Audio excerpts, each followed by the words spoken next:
As you know kuti politics dziri pese dzinobata everything, ngava raramiro yedu, nyaya dzemari, nyaya dzeutano, everything is just political. Saka ndamboti nhasi ndimboti bate zvishomanana nenhau yepolitics. I've realized kuti Triple C inolidwa naNelson Chamisa ndiyo hope yevakawanda kuti inokwanisa kuhwisa change. But I was surprised. Vamwe vachiti manje Chamisa akasawina achaita sei? Nekuti ZANU yagara inodai godai kuti iwine my elections. Saka Chamisa akasawina achaita sei? Ndo mubvunzo waibvunzo. But ndakazoti ndaanalyze mubvunzo uyu, ndikaona kuti munhu akabvunza mubvunzo uyu haana kuzvipa nguva yakadzama ikufunga. Mubvunzo waifanira kutobvunza ndewekuti varume, sezvo Nelson Chamisa iriyo hope yedu, akadyiwa kana kuti akasawina tichaita sei? Ndoona kuti vazhinji futi munayo mentality iyoyo. Muri kuita kunge muri kuzviitira Chamisa kuti saka akasawina achaita sei. Chamisa pakuona kwangu nehope yevanhu vazhinji hazvisi zvokuti iye akapinda adyi kana kuti aite sei, but vazhinji vane tarisiro, vane hope yekuti akapinda muchava nechange munyika. Zvinhu zvese zvisiri functional zvichatanga kuva functional. Manje kana munhu akuti Chamisa akasawina achaita sei, mubvunzo uyu vakawanda munawo, but ndati nhasi ndikuonesei kuti muri kuresha kubvunza.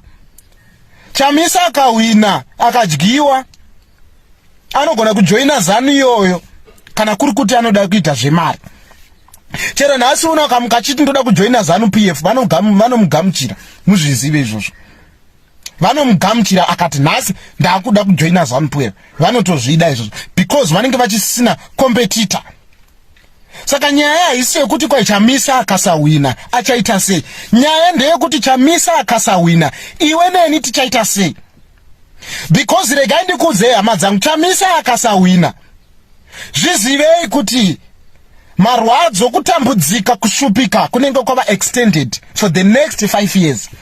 Saka Chamisa akasawina, mubvunzo hausi wekuti achaita sei iye, mubvunzo ndewekuti iwe neni tichaita sei. Ndio mubvunzo waunofanira kuzvibvunza wewe. Seni ndiri kuSouth Africa, tiri kudiaspora, muna Juni tiri kudzingwa. Tikadzingwa Chamisa asina kuwina tichaita sei isu tichiti change ichauya naiye. Imi matisha munoshanda kuZimbabwe, macivil servants, zvizivei kuti zvinhu zvichaita worse Chamisa akasapinda. Pamuchanyimwa mari dzesalary chinzi government haina mari, muchaita sei? Pamuchaudziwa kunzi hatina ma-US amuri kuda tingori nemabhondi anenge ari useless, muchaita sei? Iwo wakanditeerera pauchapinda muzvipatara, uchiwana muchipatara musina mushonga, uchaita sei? Ndo mubvunzo waunofanira kuzvibvunza uwe, kwete kuti Chamisa akasawina achaita sei. Pakuona kwangu hapana musi wekuzoti Chamisa adyiwa ma-election agonzomba maka hamuna upfu hwekudya. Asi nekusawina kwake vakawanda, ichasvika time yekuti uchanze nhai baba tombika nei. Saka mubvunzo renguva kwauri kuti baba zvapasina chekubika muchaita sei. Saka nhau haisi yekuti kwa Chamisa achaita sei, iwe neni tiri kutarisira kuti pachava nechinja, pachava nezvichachinja mukati menyika kana Chamisa apinda tichaita sei. Ndo mubvunzo iwe. Ndoda kuzvibvunza ipapo kuti saka akasawina nichaita sei. Vamwe mune zvidhura zvemapassport, mune zvidhura zvemapemit. Chamisa akasapinda zvinhu izvozvo zvikatevererwa, muchidzingwa mabasa, xenophobia ichirura, vanhu vachisungwa, muchaita sei. Mugoda kuenda kurwizi, mugoona rwizi rwakazara, muchaita sei. Mugoda kuenda kuzvipatara zvigo hatina mushonga iwe hauna mari, uchaita sei. Ndiwo mubvunzo waunofanira kuzvibvunza iwe. Saka mubvunzo ndewekuti Chamisa akasawina sekutarisira kwakaita veruzhinji, kwete iye asi iwe uchaita sei. Ndio mubvunzo uyu. What are you going to do if Nelson Chamisa fail to govern Zimbabwe? Not him, no, you. What are you going to do? Ndio mubvunzo, ndokumbira mhinduro. Uchaita sei iwe Chamisa akasapinda, Chamisa akasawina.